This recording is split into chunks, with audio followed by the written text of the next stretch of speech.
Alright, another different kind of video today. Um, Not sure if you noticed, but today, Demon Souls gameplay has been all over the internet.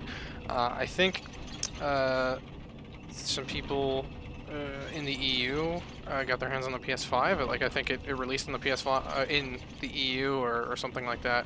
Or, maybe there's, like, pre-production units coming out, like, the week before launch in the US, something like that. But either way, people have PS5s and people have Demon Souls.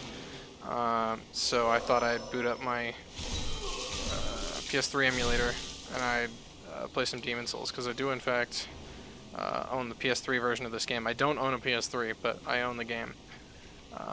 So I think that counts for emulation. Yeah, I've been looking at some gameplay and I wanted to talk about it. And also, yesterday was Apple's Apple Silicon event where they announced the new Macs, so I've got a lot to talk about. So Demon Souls, I've been looking at some of the new gameplay, and it looks fantastic, but it's a bit strange to me. It definitely is not a FromSoft project. You can kind of tell when FromSoft works on something because there are little details that they pay attention to, like the styling of the UI that you wouldn't normally think about. When you think about like the bulk of a remaster or re-release, like you usually think of the just general graphical fidelity, or like how things will change mechanically, things like that, or like how movement might be changed. And FromSoft will usually go a step further in those stylized little things like the UI, like in Sekiro. Everything about like the menus and everything is very clean, and very stylized. But you look at the Demon Souls remaster, and the menus to me look very like strange. Like someone made a basic menu system in like Unreal 4 for their game, and then they worked on the game and they just left the menu system. Like they're all really angular, like white box menus. It's very strange. It's cleaner than this UI for sure. The Demon Souls' original UI is not very polished, so it's definitely better than that. But it was a little underwhelming to me compared to like Dark Souls 3 or Sekiro's or Bloodborne's UI. But I actually saw the armored spider fight, this boss that I just entered, and I'm probably gonna die on this attempt, since I've run out of healing items and I generally don't know what I'm doing in this fight. So you'll probably see me running back to the boss a lot. But yeah, this fight looked great. I'm not sure what mechanically the differences are in terms of like boss movement and player movement, so I'm not actually sure if there's anything particularly different about this fight on the PS5. But it looked pretty true to the original. Like the scaling of everything is pretty accurate, albeit a little bit smaller. Like the player scale is like your character model is a bit larger in the remake than I think in the original. And that's just out of like your character model is pretty small in the original, so I don't think it's a huge change or a bad one. I think they just sort of scaled everything a little bit differently, but it all looks correct. So I think it still looks good. What I haven't seen much of is any technical analysis on the visuals. Oh, that's my bad. I haven't seen a Digital Foundry thing or anything like that comparing the performance mode and the visuals mode, and I'm curious because I usually rag on the FromSoft games that are stuck at 30 FPS. So Dark Souls 1 was stuck at 30 FPS for a long time. Like there's a mod for the original release of Dark Souls 1 that can uncap the frame rate, but it's unsteady, and the game's so badly optimized that it would drop frames all the time anyway, so it wasn't perfect. And they fixed that with Dark Souls Remastered, which is good. But like Bloodborne is capped at 30 FPS on the PlayStation 4, and it doesn't look like they'll be patching it on PS5, though I think they should.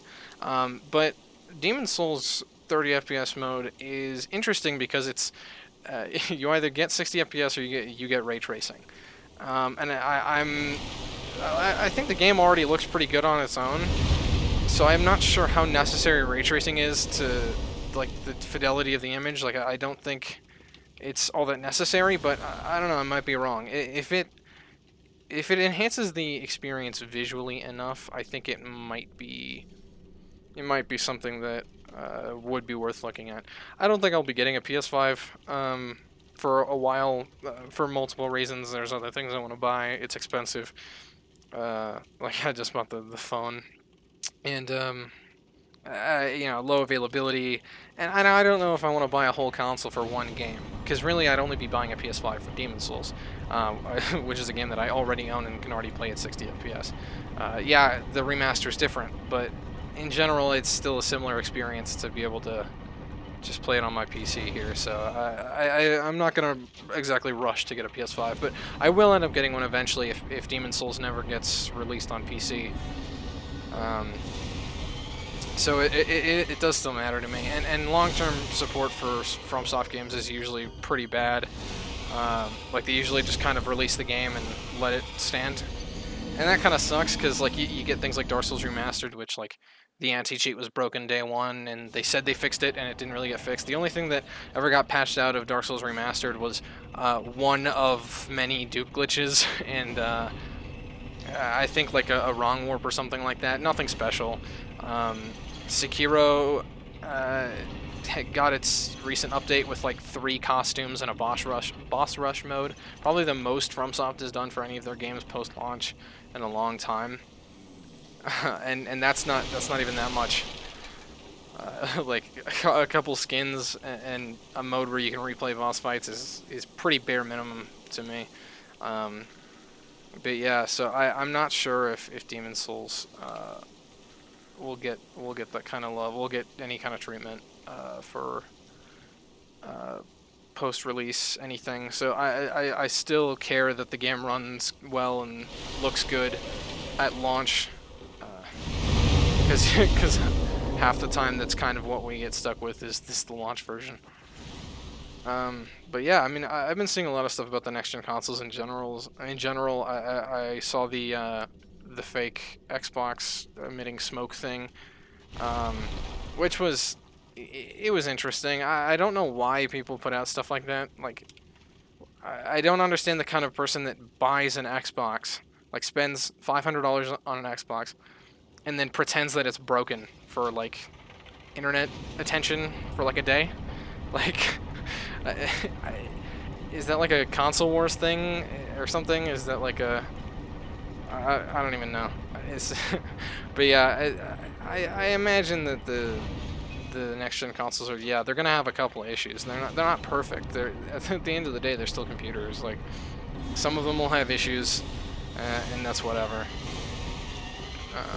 So yeah, I don't think you'll be seeing an Xbox that just explodes anytime soon, or a PlayStation for that matter. They seem really well cooled.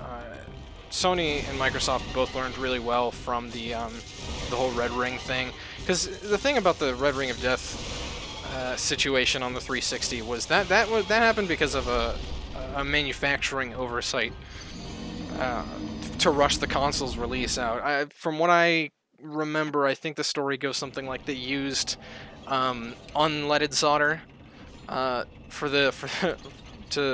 do the BGA soldering on the processor on the original 360, and unleaded solder melts at much lower temperatures than leaded solder. So it would just like over time, the just heat that the system would produce would melt the solder balls, and then the chip would shift, and then the whole thing's dead. Something along those lines. But the PlayStation 3 was not exempt from that. Like the 360 had its solder problem, but in general, the PS3 still had like mounting pressure issues and stuff like that, and they had thermal issues as well. Like over time, original PS3 boards would tend to flex, and just and they would just kind of die, similar to the whole 360 thing. But the difference was that the PS3's dying didn't become nearly as popular and wasn't nearly as widespread. Like way more Xbox users got failed consoles, because it was a really like widespread issue. It wasn't a one-off thing like the PS3s. The PS3s were mostly pretty durable. But yeah, so I think Sony and Microsoft both saw that and improved their consoles designs thermally from that. Sony kept their consoles really slim for the PlayStation 4 era, and they just fought thermals by cranking the fans. Anyone with a PS4 or PS4 Pro, especially, but even the PS4 Slim often will know that if they play anything intensive like Red Dead, God of War, the fan will just scream. And on the Xbox side, like Microsoft immediately, like if you open up an original Xbox One or a One X, they have those things have huge heat sinks and just massive fans for the size of the console. Even the 360 Slim and the 360e, which came out which kind of replaced the 360. And fixed the manufacturing issues. Like, those things are built really, really well. I opened up my 360 Slim when I got it. I got it a couple years ago on Black Friday because there was a GameStop rebate thing, so I essentially got the thing for free. And I opened it up just to clean it and to put some new thermal paste on there because I knew, I didn't want thermal paste from 2008 sitting in that thing still. And that thing had a surprisingly beefy heatsink for such a small console. So, Sony and Microsoft both learned really well how to fix the thermal design since that era, and it's gotten even better with the Series consoles and the Series S, Series X, and the PS5. Like, the PS5 is just huge. Like, it fixed the fan noise of the PlayStation 4 by just making the fan so big that it literally can't make it can't spin that fast, and it can't make those kinds of frequencies when it does spin that fast. So it sounds much more pleasant. And the new Xboxes both have really, really big heat sinks, and they still have pretty big fans. So in general, they're still exhausting heat pretty well. So yeah, I don't think we're going to see any kind of overheating problems widespread with these either. And the manufacturing process for these chips has gotten a lot better since 2005. AMD cares a lot about the reliability of their processors at this point, because since Zen is such a smash hit, they really care about quality control now. And so yeah, you wouldn't see manufacturing issues like that. But yeah, so new consoles, Demon Souls, it's all looking pretty good. I'm just not in a hurry to get it. But I'm hoping that everything is all clear with it, aside from the sort of basic UI. I'm really hoping the performance is solid, and that maybe the ray tracing option is worth it, because I think it would be pretty cool to have ray tracing in a Souls game. So yeah, those are kind of my thoughts on that. Aside from that, we had the Apple event on Tuesday, yesterday, and it was interesting. We finally saw Apple Silicon Macs, and I hadn't been keeping up with the leaks. This year in general, I've been really bad at keeping up with iPhone and just Apple leaks in general. So I actually have been a bit surprised by some of their announcements this year. And something that really surprised me was the fact that they released 3 different Macs. So they released, ready to ship next week. They announced the new MacBook Air, the new MacBook Pro, and the new Mac Mini. And they all run using the same processor called the M1 chip. And the M1 is essentially it's essentially a souped-up version of the new A14 chip in the iPhone, but like kind of how they would have built it for an iPad. So most recently, for the iPhone had a 6-core processor with the A13, but like before the new chips, the iPhone had the A13, which was a 6-core processor with 2 performance cores and 4 efficiency cores, and then there was the A12Z in the iPad, which had 4 performance cores and 4 efficiency cores. So it was an 8-core design instead of a 6-core design. And I think that also translated to the GPUs. The A12Z had an 8-core GPU, and I think the A13 had a 6-core GPU as well. I might be wrong on that. But now the A14 is still 6-core, but the M1 is the new 8-core. And it's not an iPad chip. It's specifically made for the new Macs. And it's pretty interesting that they decided to make one chip and put it in all 3 machines. That tells me that they're trying to hit the same clock speeds, but they have each chip hitting it like within a different power target. So there's a chance they'll all perform similarly at idle, but then once you stress them, they'll act differently. Outside of the thermals, I think in general they'll boost differently based on different power limits. So the MacBook Air is probably the weakest of the three. The MacBook Air is keeping its Retina design, and it's still just a small fin stack with no heat pipes. And this time they even removed the fan. So before, Apple left a fan inside the Retina MacBook Air, just to disrespect us, I guess. Since there's no heat pipe, it's kind of useless. It removes a little bit of ambient hot air, but not enough to be significant. Kind of a waste. So they just fully removed it now. So now we have a silent MacBook Air, which is interesting. I wonder if it's actually silent though. I wonder if it has any coil whine. No, but anyway. So I'm curious about how the M1 will act in this circumstance the most, because the last time Apple made a fanless MacBook was the 2015 MacBook that had either the Core M3 processor, or I think it only had Core M3s and like maybe i3s on the higher end. But yeah, and those things are awful. The 2015 MacBooks, I was working on one today. Even the CPUs just die. The charging circuit just dies. Now, not with any kind of abuse or any kind of water damage, nothing. They just die. Because they got hot and they were inefficient and they were designed poorly. And yeah, and so now Apple's making, they've got a new fanless design. And I'm skeptical about performance and reliability in general. I'm hoping that they can avoid some of the things some of the design faults that they made with Intel.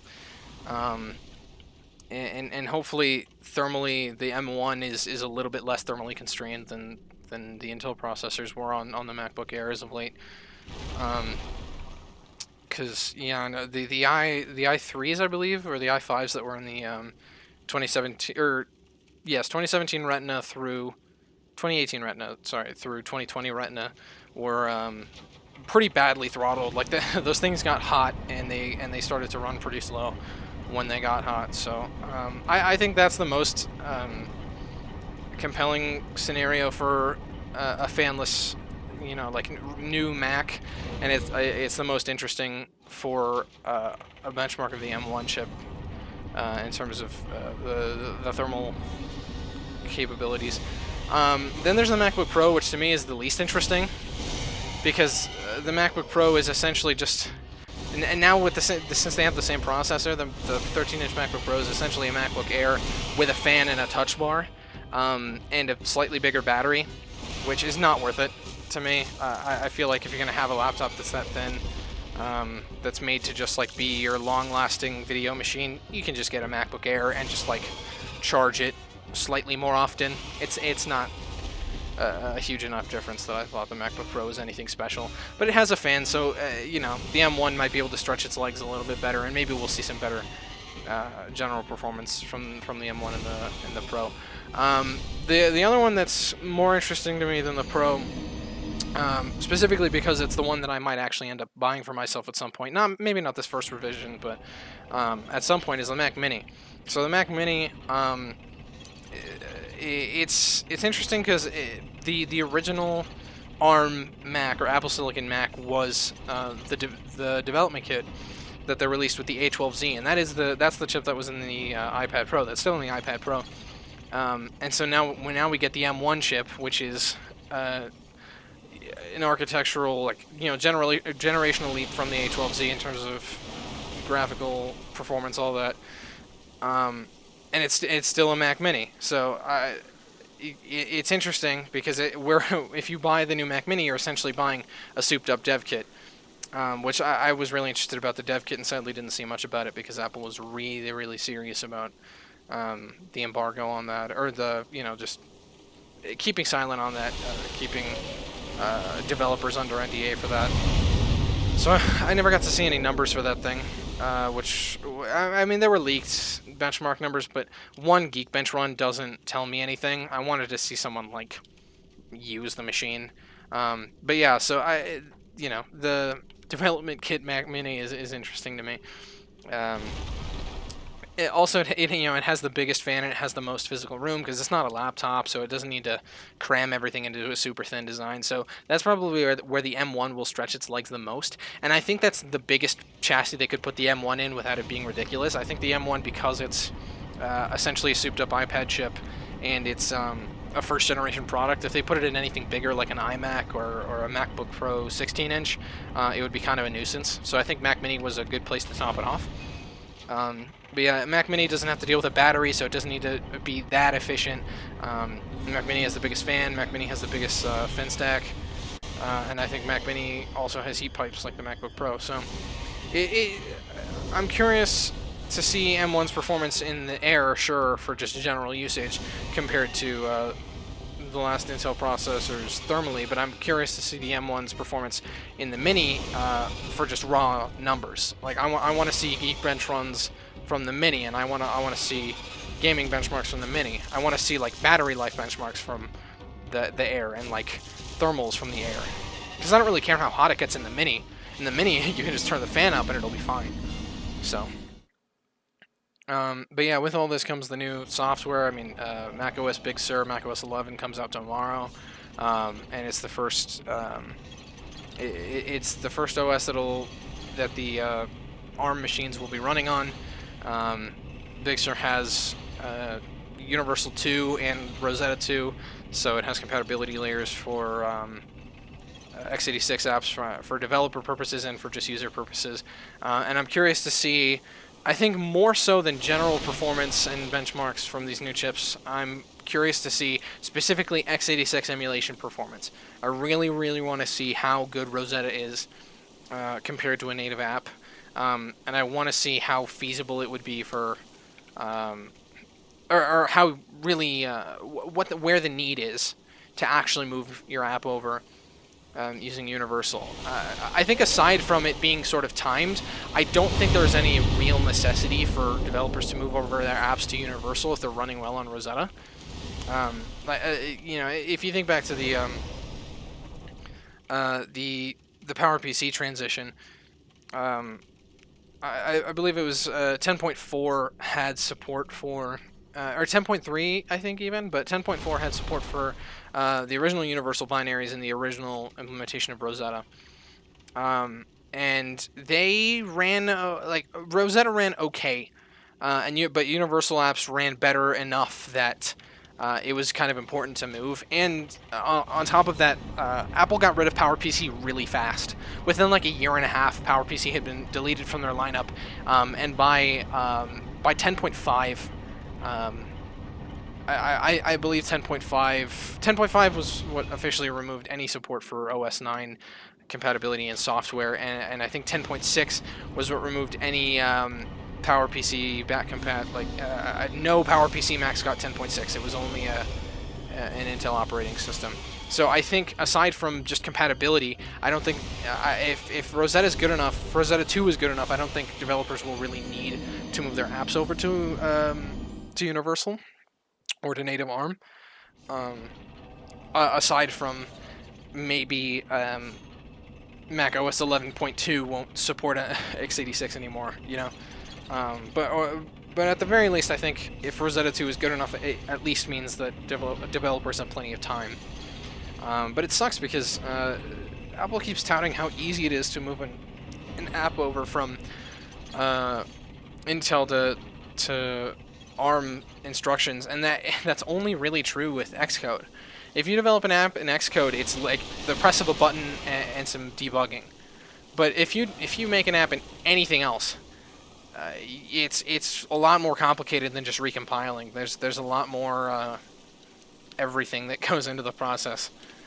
Even if you have created your app in such a fashion that where there's a function to recompile it for ARM, Xcode has been Apple's been getting ready for the ARM transition for longer than we see publicly, and so I think Xcode for a long time has been engineered to be widely compatible like this, especially since Xcode has been made for developing apps on iOS and iPadOS. So Xcode's been made to do ARM development. So it just kind of goes. If you don't develop on anything that isn't Xcode, you might be able to recompile it to run on ARM, but it won't. It might not run how you expect it to, or run without bugs, or even work properly. Like your program might run but not do anything. You know. So in general, this transition is pretty painful for anybody that wasn't already in the Apple ecosystem on the development side. So I'm curious to see how many developers will be left behind and how many developers Apple will gain from that. Because with this ARM hardware, it means that in Mac OS 11, the new Macs can run iPad and iPhone apps natively, like, and not just like in a window emulated, but like in a window running off of the, because they're all the same architecture. So now, if someone makes an iPhone app, they can just say download it on your Mac, and they don't. And if they format it properly enough, they don't even have to change it. It can just be so clean that you can use it on your Mac with just the mouse. So yeah, I'm curious to see, because you look at things like gaming, and like Steam, for example, dropped Steam VR support on Mac like last year. So I wonder if in the transition to ARM, if Valve will just give up on the Mac. If one day Intel Macs stop being supported, I don't think Steam will go out of their way. Because Steam made big efforts on Linux for I forget the compatibility layer, but Steam's Linux compatibility layer was something that they worked hard on. But the only reason they worked so hard on it was because the Linux community for Steam is actually pretty big, and because Linux is just another operating system. If you're running on Linux, it's kind of expected that for the most part you're doing it on x86 if you're trying to game. You're kind of insane if you're trying to game and run Steam on like a Raspberry Pi. It's doable, but it's very janky. So I don't think Valve would go the extra mile to not just make it better on another operating system like Mac OS, but go another step further to make all these x86 games at least emulatable on ARM. No way, just no way. And if they do, I'd be impressed. But yeah, so I think this is another one of Apple's big courage leaps. But not the dumb ones like the stupid headphone jack thing. I mean like the real ones. I think courage from Apple happens when they make big, hard software decisions, like software decisions that could make things really, really difficult for developers for a long time, that like Microsoft is afraid to do. Like in Mac OS, in Catalina 10.15, they fully removed 32-bit app support. That's courageous to me. Like in iOS, they did that. In iOS 11, they removed 32-bit app support for the sake of efficiency and consistency, and it removed a lot of junk from the App Store that was just not like updated in years, and that wasn't working very well. Like all of these bloatware 32-bit apps that were somehow still sitting on the store, no, they're just not downloadable now. And that took a lot of courage, I think, from them, and that's a really risky move. And I think this is another big risky move that will end up paying off for them, even if there's a lot of pain involved for everyone else. Yeah, so I think this will weed out any developers that are kind of teeter-tottering on making good Mac apps, and will bring in a new sort of era of developers on Mac that make really, really good apps just for the Mac. Like really good, like creative apps and all this stuff. I think this is a really big move for the Mac, and I think it's because Apple had such a good deal with Intel, and they were so insistent on moving forward in a way that was different from just changing processors, that I don't think Apple could have done something more tame, like go to AMD. Because whether it's AMD or Intel or NVIDIA or AMD on the graphics side, Apple was always rubber banding with Intel, Intel especially, when they were developing new hardware. Like Apple might have an external design ready for a machine, say 16-inch MacBook Pro, and not be ready to release it because Intel hasn't put out the new processors yet. Or maybe they release this new design, but it has the old processors because Intel's not done yet, and then they have to re-release the new design with the new processors, and now it's now they have to do that silently, so they can't use the processors to their advantage in the marketing. They for a long time, Apple's been waiting on Intel, and now they don't have to wait on anybody except themselves. And Apple having that much of a closed ecosystem and that ability to sort of self-regulate when and how they create things, I think is going to let Apple really innovate. I think we're going to see a lot more products in terms of quantity, but more interesting products from Apple on the Mac side, where I think Macs got really, really stale and uninteresting. The most interesting Mac to me in years was the Mac Pro 2019, and that thing I think is already out the door. You know, that thing released with Xeon processors, Vega GPUs, and arguably unexpandable storage. Like, it's a really, really weird and oddly difficult to expandable Mac, and I don't think Macs were made to be these expandable machines. I think that's what Windows and Linux are really, really good at. I think you get a Mac to do specifically what only a Mac can do, as best as a Mac can do it. You know, I think that's why it's important that the new processors have all these accelerators. For years, Apple did weird things on the mobile side, where they had like motion processors and machine learning and all these things that to me were like, why? Just brute force performance and efficiency. But it makes sense now, because brute force performance and efficiency only works on x86, because all x86 is good for is just do the thing. And that's why they're good. That's why it's really good for gaming, because games are kind of stupid in the way they use your computer's resources.